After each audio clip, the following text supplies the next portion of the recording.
오늘 함께 묵상하실 말씀은 욥기 22장입니다. 대만 사람 엘리바스가 대답하여 이르되 사람이 어찌 하나님께 유익하게 하겠느냐. 지혜로운 자도 자기에게 유익할 따름이니라. 내가 의로운들 전능자에게 무슨 기쁨이 되겠으며 네 행위가 온전한들 그에게 무슨 이익이 되겠느냐. 하나님이 너를 책망하시며 너를 신문하심이 너의 경건함 때문이냐. 내 악이 크지 아니하냐. 내 죄악이 끝이 없느니라. 까닭없이 형제를 볼모로 잡으며 헐벗은 자의 의복을 벗기며 목마른 자에게 물을 마시게 하지 아니하며 줄인 자에게 음식을 주지 아니하였구나. 권세 있는 자는 토지를 얻고 존귀한 자는 거기에서 사는구나. 너는 과부를 빈손으로 돌려보내며 고아의 팔을 꺾는구나.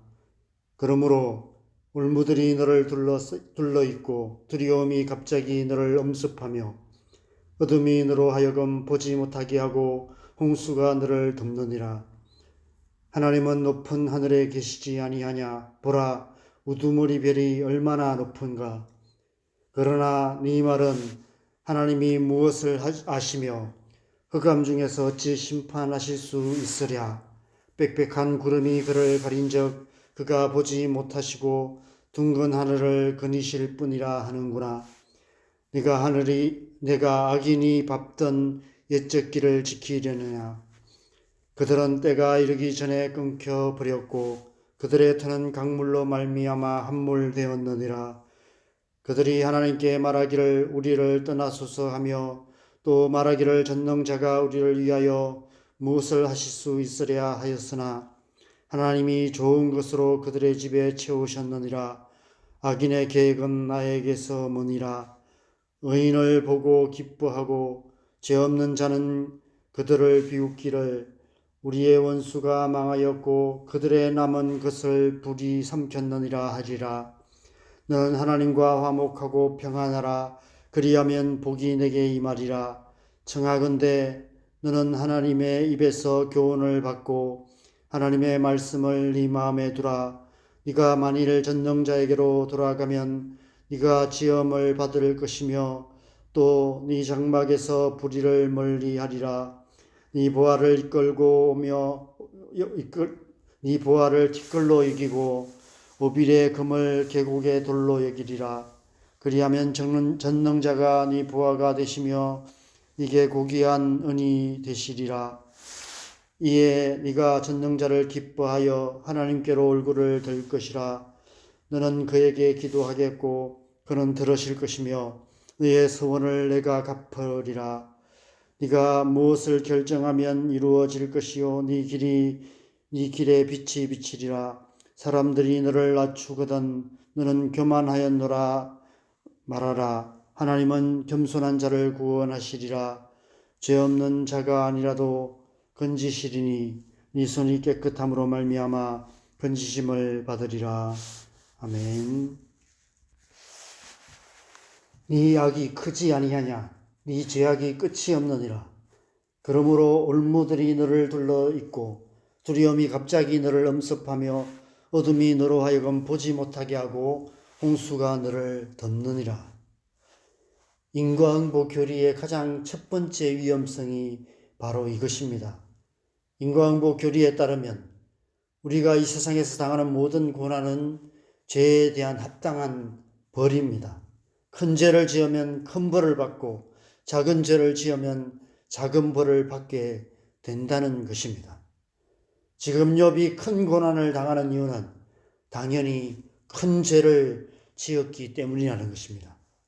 하나님께서 이렇게 혹독한 징계를 내리시는 것은 분명 하나님께서 미워하시는 일을 욥이 행했기 때문이라는 것입니다. 하나님께서 가장 미워하시는 일이 무엇입니까? 6절과 7절에 보면 까닭없이 형제를 볼모로 잡으며 헐벗은 자의 의복을 벗기며 목마른 자에게 물을 마시게 하지 아니하며 줄인 자에게 음식을 주지 아니하였다라고 말합니다. 바로 연약한 자를 학대하고 착취하는 일을 욥이 했다는 것입니다. 욥이 까닭없이 고난을 당하고 있다고 주장하지만 절대 그럴 리가 없다는 것입니다. 욥이 고난을 당하는 이유는 그가 까닭없이 연약한 자를 착취했기 때문이고, 이 제약이 너무 크기 때문에 어둠이 너로 하여금 보지 못하게 만들었다. 네가 죄가 있음에도 불구하고 어둠에 덮여서 너의 죄를 잊어버렸다 라고 말하고 있습니다. 8절에 권세 있는 자는 토지를 얻고 존귀한 자는 거기에서 사는구나 라고까지 말합니다. 그럼 무슨 말입니까? 욥이 지금까지 누렸던 권세와 존귀가 하나님의 축복이 아니었다는 것입니다. 그가 연약한 자들을 학대하고 착취하여서 빼앗아서 그 권세와 존귀를 누리고 있었다는 것입니다. 그 모든 것이 하나님 앞에 악을 행한 증거라는 것입니다. 그래서 하나님께서 모든 것을 홍수에 썰어가듯이 순식간에 다 썰어버리셨다라고 주장하고 있는 것입니다. 나아가 9절에서는 너는 과부를 빈손으로 돌려보내며 고아의 팔을 꺾는구나 라는 아무런 근거 없는 비난을 하고 있습니다. 그러나 엘리바스에게는 이렇게 말할 수 있는 충분한 근거가 있었습니다. 성경에 하나님께서 여러 번에 걸쳐서 과부와 고아를 돌아볼 것을 명하셨는데, 욥이 그 하나님의 말씀을 어기고 과부와 고아를 돌아보지 않았음이 분명하다고 말하고 있습니다. 하나님께서 이처럼 혹독한 징계를 내리는 것은 하나님께서 가장 미워하시는 짓을 했기 때문이 분명하다는 것입니다. 그 외에는 다른 이유가 없다고, 욥이 흉악한 죄인임이 분명하다고, 완전히 십자가의 죄인으로 못 박고 있는 것입니다. 그래서 21절에 이렇게 말합니다. 너는 하나님과 화목하고 평안하라. 그리하면 복이 내게 임하리라. 완전히 병주고 약주는 말을 하고 있습니다. 네가 회개해야 한다는 것입니다. 네가 지금까지 은밀하게 행해왔던 이러한 모든 악행들, 네가 까맣게 잊고 있는 이 모든 악행들을 깨닫고 하나님 앞에 정직하게 자백하고 회개할 때 하나님께서 다시 회복시켜 주시고 복을 주실 것이다 라고 말하고 있습니다. 우리가 설교 시간에 많이 듣는 은혜로운 설교의 결론 같은 말을 욥이 지금 욥에게 하고 있습니다. 인과응보의 교리의 결론은 언제나 똑같습니다. 모든 문제의 원인은 죄이고 모든 문제의 해결책은 회개로 끝이 난다는 것입니다. 우리의 삶의 작은 문제들, 어떤 문제든 그 모든 문제의 원인은 죄에 대한 하나님의 징계이기 때문에 하나님 앞에 회개하는 길밖에 없다는 것입니다. 여러분, 왜 이런 사고가 위험한 사고일까요? 우리의 사고의 틀이 인과응보라는 틀로 굳어지게 되면 어떤 결과가 생기는지 아십니까? 이 세상에 고통당하는 자들에 대해서 우리는 아무런 부담감도 아무런 책임감도 가질 이유가 없어집니다. 이 세상에 고통받는 사람들은 다 자신들의 죄에 대한 합당한 대가를 치르고 있는 것이기 때문이기에 우리가 그것에 대해서 아무런 부담감을 가질 이유가 없는 것입니다. 우리가 지금 이렇게 잘 먹고 잘 사는 것은 우리가 잘해서, 우리가 잘 살아서, 우리가 열심히 살아서 하나님께 복을 받은 것이고, 다른 사람이 고통을 당하는 것은 그들이 잘못 살아온 것에 대한 하나님의 합당한 벌에 불과하다는 것입니다. 그들은 지금 하나님이 벌을 내리고 있기 때문에 그 벌을 받는 것이 당연하다고 생각하게 되는 것입니다. 이 땅에 고통하는 영혼들을 적당히 외면할 수 있는 이보다 더 좋은 핑계거리가 어디 있겠습니까?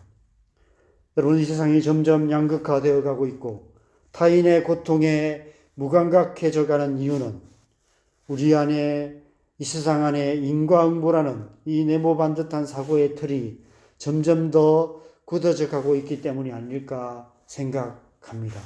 이 세상 모든 사람들이 자기도 모르게 그런 생각을 하고 있습니다. 제3세기의 죽어가는 사람들에 대해서 무감각해져 가고 있습니다. 저들은 자신들이 못나서 열심히 안 살아서 저렇게 살 수밖에 없다라고 생각하는 것이죠. 그래서 다시 한번 강조하여 말씀드립니다. 하나님은 인과응보라는 네모 반듯한 틀 안에 계시지 않으십니다. 하나님은 이 세상을 인과응보의 법으로 다스리고 계시지 않으십니다. 여러분, 시험에 좋은 결과를 못 얻는 것은 반드시 공부를 열심히 안 해서가 아닙니다. 열심히 공부해도 좋은 결과를 얻지 못할 수도 있습니다. 이 땅에 가난한 사람들은 열심히 일을 안 했기 때문이 아닙니다. 아무리 열심히 일해도 이 세상 사회의 구조가 가난을 벗어날 수 없는 그런 경우가 훨씬 많습니다. 질병으로 고통을 당하는 것은 평소에 건강관리를 잘 안 했기 때문만은 아닙니다. 우리의 자녀들이, 우리의 다음 세대들이 세상을 두려워하며 연약한 모습으로 살아가는 것은 단지 그들만의 문제가 아니라 이 세상의 구조적인 문제일 수 있습니다. 이 세상에는, 우리의 인생에는 인과응보의 틀을 벗어난 일들이 훨씬 더 많이 일어나고 있습니다. 그래서 우리는 고통 가운데 있는 그 누구를 향해서도 정죄하거나 판단하거나 비난해서는 안 되는 것입니다. 오히려 불쌍히 여겨야 하는 것입니다. 비록 그들이 자신의 연약함 때문에, 자신이 죄 때문에 고통을 당한다 할지라도 그들이 그런 죄를 지을 수밖에 없었던 과거의 삶의 배경들을 우리가 본다면 때로는 우리가 비난하고 정죄하는 사람들도 불쌍히 여길 수밖에 없습니다. 그렇게 살 수밖에 없었구나 이해가 되는 그런 부분들이 있습니다. 그래서 우리가 해야 할 일은 그들을 판단하고 정죄하기보다는, 그들을 판단하고 정죄하시는 일은 하나님이 하실 일입니다. 하나님께서 언젠가 마지막 날에 그들의 행한 모든 일에 대해서 합당한 판단을 내리실 것이고 하나님께서 합당한 심판을 하실 것입니다. 우리의 몫은 그들을 정죄하고 비난하고 판단하는 것이 아니라 불쌍히 여기는 마음으로 함께 고통하며 그들의 고통을 함께 나누는 적극적인 노력을 기울여야 하는 것입니다. 그것이 그리스도인다운 삶이고 그것이 교회가 마땅히 해야 할 일인 것이죠.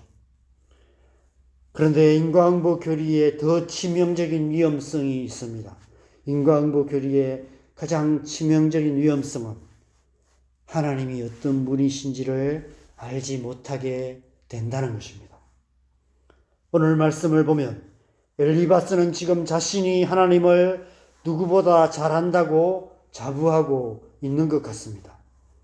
어쩌면 그에게는 책으로 배운 하나님과 관계된 지식들은 많았는지도 모릅니다. 우리는 어쩌면 교회라는 네모 반듯한 공간 안에서 네모 반듯한 성경책에 기록된 네모 반듯한 지식으로 하나님을 안다고 생각하는지도 모릅니다. 하나님과 개인적이고 인격적이고 엄밀한 관계 가운데 거함으로 하나님이 어떤 분이신지 삶으로 경험하고 마음으로 아는 생명력 있는 지식은 우리에게 없는지도 모릅니다. 최소한 엘리바스에게는 그런 하나님을 아는 지식이 없었습니다. 그런 하나님을 인격적으로 알지 못했습니다. 인과응보라는 네모 반듯한 율법적이고 종교적인 틀 안에 계신 어떤 신, 어떤 멀리 계신 창조자 정도로만 알고 있었던 것입니다. 그가 얼마나 하나님을 모르는 사람인지 3절 말씀을 보면 우리가 잘 알 수 있습니다. 3절 상반절 말씀만 봐도 우리가 이 엘리바스가 얼마나 하나님을 알지 못하는 사람인지 알 수 있습니다. 3절 상반절을 보면 네가 의로운들 전능자에게 무슨 기쁨이 있겠느냐라고 말합니다. 네가 의를 행한들 전능자에게 무슨 이익이 있겠느냐? 이렇게 말하고 있습니다. 여러분, 우리가 의를 행하는 것이 하나님께 아무런 의미가 없을까요? 우리가 이렇게 살아가는 모습을 하나님께서 아무런 감흥 없이 그냥 무심히 외면하고 무심히 바라보고만 계실까요? 우리는 욥의 고난이 어떻게 시작되었는지 잘 알고 있습니다. 욥기 1장에 보면 하나님께서 이 땅에서 의롭게 살아가는 욥을 보면서 죄악으로 가득한 세상 가운데서도 하나님을 경외하며 의롭게 살아가는 욥을 보면서 기뻐하셨을 뿐 아니라 그 기쁨이 넘치셔서 사탄에게 욥을 자랑하심으로 욥의 고난이 시작된 사실을 우리는 잘 알고 있습니다. 하나님께서는 의인을 기뻐하십니다. 하나님께서는 우리가 의를 행하는 것을 기뻐하십니다. 우리가 하나님의 백성으로서 하나님의 백성답게 살아가는 모습을 하나님은 기뻐하십니다. 왜냐하면 하나님은 의로운 분이시고 하나님은 의의 왕이실 뿐 아니라 하나님은 우리의 아버지가 되시기 때문입니다. 여러분, 우리가 우리의 자녀들이 엇나가지 않고 바르게 자라가는 모습을 볼 때 기쁩니다.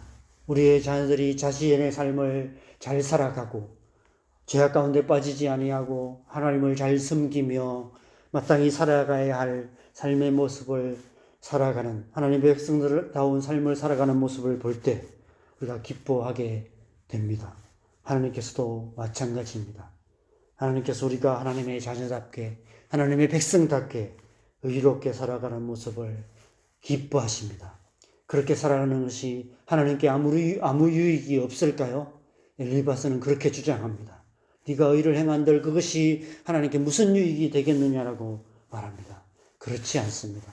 하나님은 우리의 작은 삶, 오병이어 같은 보리떡 5개와 물고기 2마리에 불과한 우리의 작은 삶을 가지고도 크고 놀라운 일을 행하시는 분이십니다. 그런데 인과응보라는 틀 속에서 하나님을 보게 되면 어떻게 될까요? 인과응보라는 세계 속에 계신 하나님은 우리가 행하는 의에는 아무런 크게 관심이 없는 하나님입니다. 네가 그 작은 일을 행한 게 내게 무슨 도움이 되겠냐라고 그렇게 생각하시는 그런 하나님처럼 보입니다.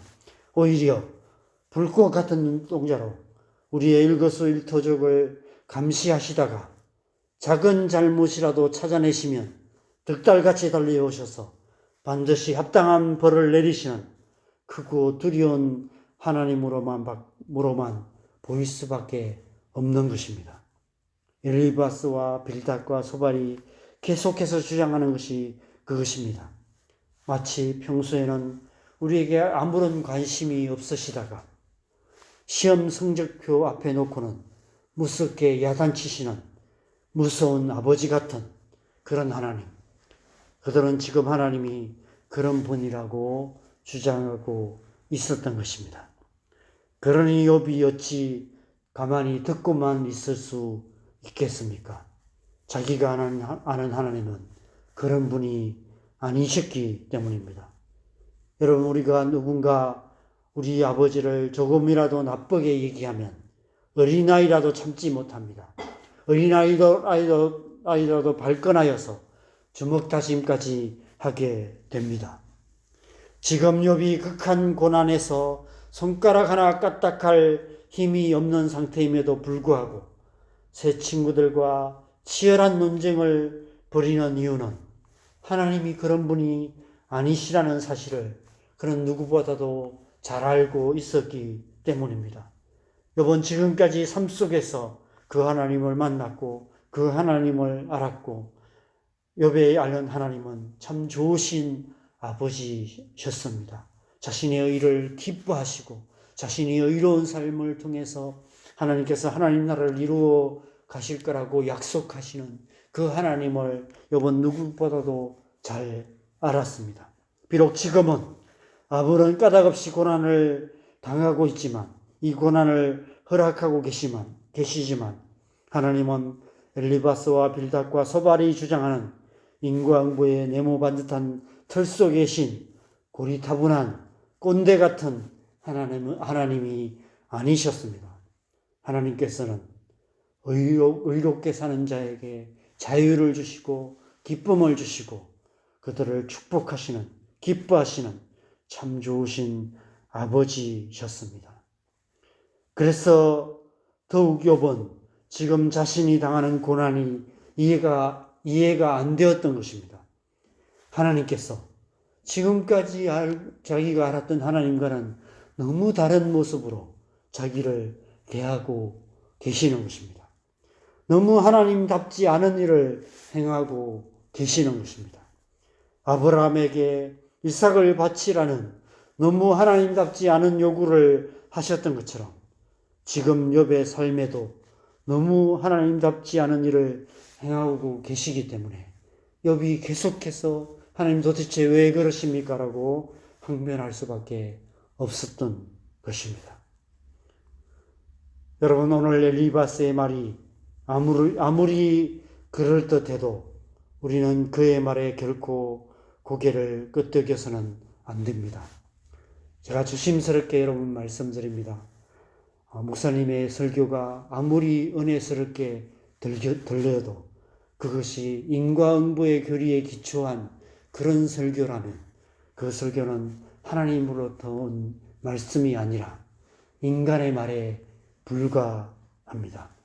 우리가 하나님을 잘못 이해했기 때문에, 잘못 알고 있기 때문에 하나님을 마치 두려운 하나님, 고리타분한 꼰대 같은 그런 하나님, 인과응보라는 네모 반듯한 틀 속에 계신 하나님인 것처럼 그렇게 전하고 그런 하나님이기 때문에 마치 자기 자식까지도 다 바치라고 말하는 그런 하나님인 것처럼 그렇게 생각하게 만드는 것이죠. 왜 제가 이런 말씀을 드리냐면 많은 이단들이 하나님을 그런 하나님인 것처럼 말하고 이 인과응보 교리에 기초해서 이 세상 사람들을, 많은 사람 영혼들을 미혹하고 있기 때문입니다. 욥처럼 단호하게 끝까지 내가 아는 하나님은 결코 그런 분이 아니시다라고 우리가 저항하고 선을 그어야만 하는 것입니다. 나의 하나님은 참 좋으신 하나님이시라고 담대하게 선포할 수 있는 우리가 되어야 하는 것입니다. 자기 하나님을 아는 백성이 되어야 하는 것입니다. 욥이 바로 그런 사람이었습니다. 욥은 삶 속에서 하나님이 어떤 분이신지 누구보다도 잘 알았기 때문에 이 세 친구가 끊임없이 하나님에 대해서 다른 얘기를 할지라도 끝까지 저항하고 끝까지 하나님은 내가 아는 하나님은 그런 하나님이 아니시라고 끝까지 저항하고 싸웠던 욥의 모습을 보게 되는 것입니다. 우리가 그런 사람이 되어야 될 줄 믿습니다. 자기 하나님을 아는 백성, 그런 하나님의 백성이 되어서 이 땅 가운데 능력 있는 삶을 살아가는 저와 여러분들이 되어야 될 줄 믿습니다. 오늘 하루 그 하나님을 더 깊이 알아가는 그런 삶을 살아가는 저와 여러분 되시기를 주님의 이름으로 간절히 축원합니다. 시간 우리가 함께 기도하겠습니다. 여러분, 하나님은 참 좋으신 아버지십니다. 우리가 그 하나님을 더 깊이 알아가야 될 줄 믿습니다. 날마다 하나님을 더 깊이 경험하여 알아가는 것, 그것이 참된 신앙생활인 줄 믿습니다. 인과응보 교리, 종교적이고 율법적인 네모 반듯한 그런 틀 속에서 살아가면서 나는 참 잘 살아가고 있다라고 스스로 자부하며 살아가는 것은 엘리바스와 빌닷과 소발과 같은 그런 삶에 불과합니다. 하나님은 우리가 그런 종교적인 신앙생활을 하는 그런 사람 되기를 원치 않으십니다. 하나님, 우리가 종교인이 되지 않기를 원하십니다. 하나님은 날마다의 삶 속에서 하나님을 깊이 알아가는 하나님의 사람 되기를 원하십니다. 우리의 삶을 그렇게 하나님 앞에 올려드리면서 오늘 하루 우리의 삶 속에서 하나님을 깊이 알아가는 그런 삶 되게 하여 주시옵소서. 우리 함께 기도하는 시간 갖겠습니다. 기도하시겠습니다.